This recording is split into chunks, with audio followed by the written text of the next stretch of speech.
5. They stared at him incredulously. Then everyone in the cafe rose at once to meet him.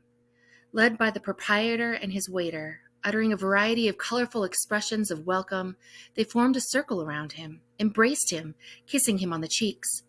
Saeed Mahran shook hands with each of them, saying politely, "Thanks, Mr. Tarzan. Thanks, friends." "When was it?" "Day before yesterday."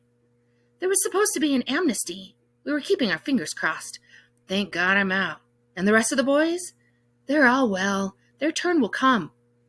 They excitedly exchanged news for a while, until Tarzan, the proprietor, led Saeed to his own sofa, asking the other men to go back to their places, and the cafe was quiet again. Nothing had changed. Saeed felt that he'd left it only yesterday. The round room with its brass fittings, the wooden chairs with their straw seats, were just the way they used to be. A handful of customers, some of whom he recognized, sat sipping tea and making deals. Through the open door and out the big window opposite, you could see the wasteland stretching out into the distance, its thick darkness unrevealed by a single glimmer of light. Its impressive silence broken only by occasional laughter, borne in on the dry and refreshing breeze, forceful and clean like the desert itself, that blew between the window and the door. Saeed took the glass of tea from the waiter, raised it to his lips without waiting for it to cool, then turned to the proprietor. "How's business these days?" Tarzan curled his lower lip. "There aren't many men you can rely on these days," he said contemptuously. "What do you mean? That's too bad." "They're all lazy, like bureaucrats." Saeed grunted sympathetically. "At least a lazy man is better than a traitor. It was thanks to a traitor I had to go to jail, Mr. Tarzan." "Really? You don't say?" Saeed stared at him, surprised. "Didn't you hear the story, then?" When Tarzan shook his head sympathetically, Saeed whispered in his ear, "I need a good revolver. If there's anything you need, I am at your service." Saeed patted him on the shoulder gratefully, then began to ask with some embarrassment, "But I haven't—" Tarzan interrupted, placing a thick finger on Saeed's lips, and said, "You don't need to apologize, ever, to anyone." Saeed savored the rest of his tea, then walked to the window and stood there, a strong, slim, straight-backed figure of medium height, and let the breeze belly out his jacket, gazing into the pitch-dark wasteland that stretched away ahead of him. The stars overhead looked like grains of sand, and the cafe felt like an island in the midst of an ocean, or an airplane alone in the sky. Behind him, at the foot of the small hill on which the cafe stood, lighted cigarettes moved like near stars in the hands of those who sat there in the dark seeking fresh air. On the horizon, to the west, the lights of Abbasiyah seemed very far away, their distance making one understand how deeply in the desert this cafe had been placed. As Saeed stared out the window, he became aware of the voices of the men who sat outside, sprawled around the hill, enjoying the desert breeze.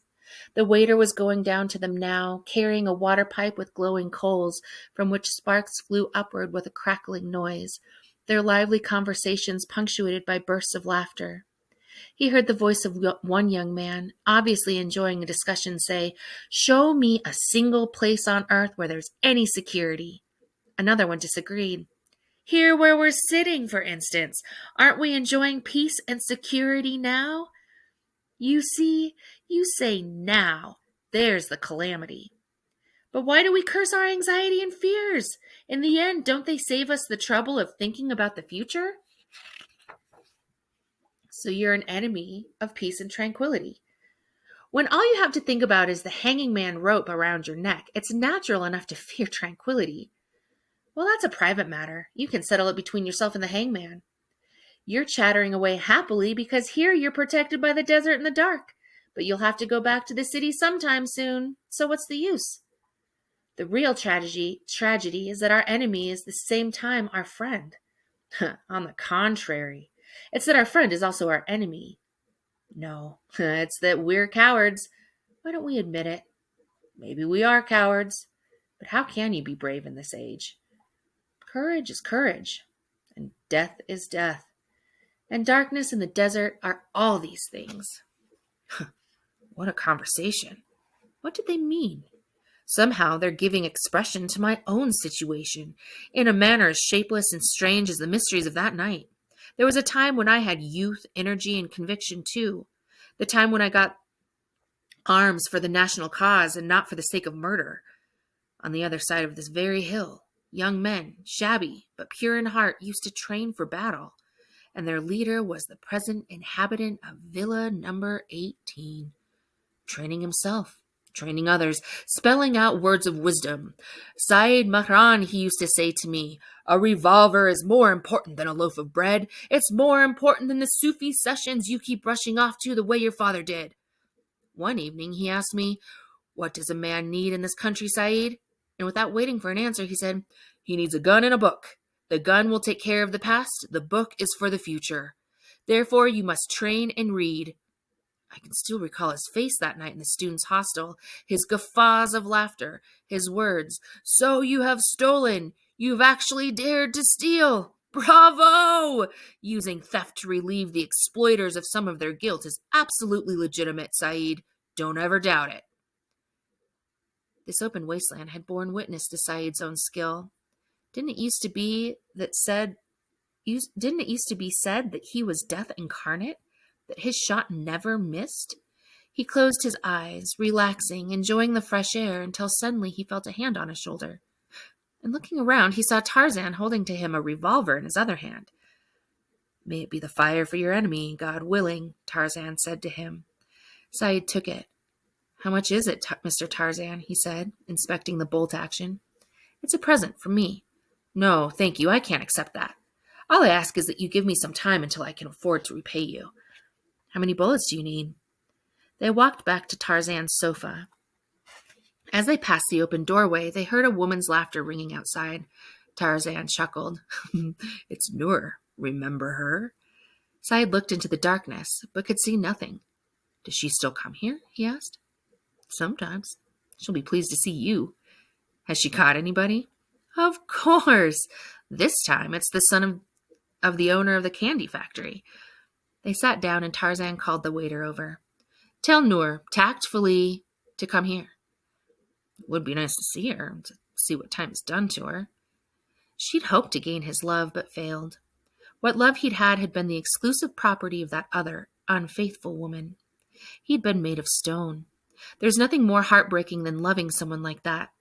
It had been like a nightingale singing to a rock, a breeze caressing sharp-pointed spikes.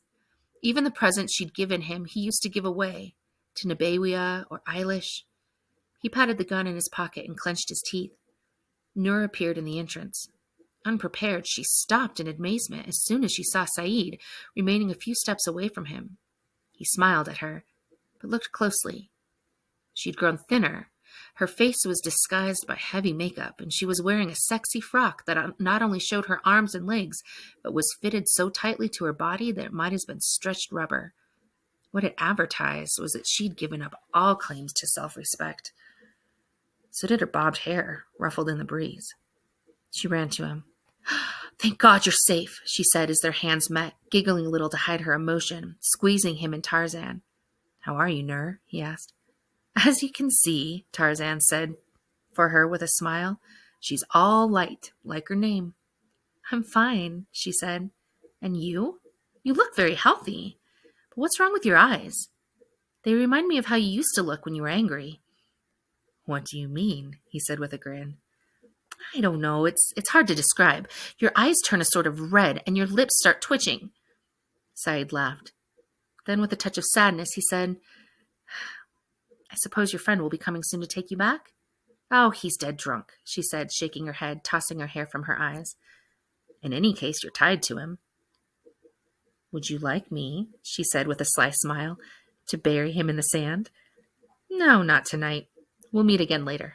I'm told he's a real catch, he added, with a look of interest that did not escape her. He sure is. We'll go in his car to the martyr's tomb. He likes open spaces. So he likes open spaces. Over near the martyr's tomb. Her eyelashes fluttered, showing a pretty confusion that increased as her gaze met his. You see, she said with a pout, you never think of me. It's not true, he said. You're very dear to me. You're only thinking about that poor fish. Saeed smiled. He forms a part of my thinking of you. I'll be ruined if they find out, she said with sudden seriousness. His father's an influential man, and he comes from a powerful family. Do you need money? What I really need is a car, he said, standing up.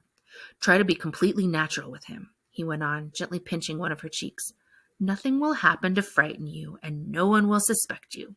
I'm not a kid. When this is done, we'll see a lot more of each other than you ever thought.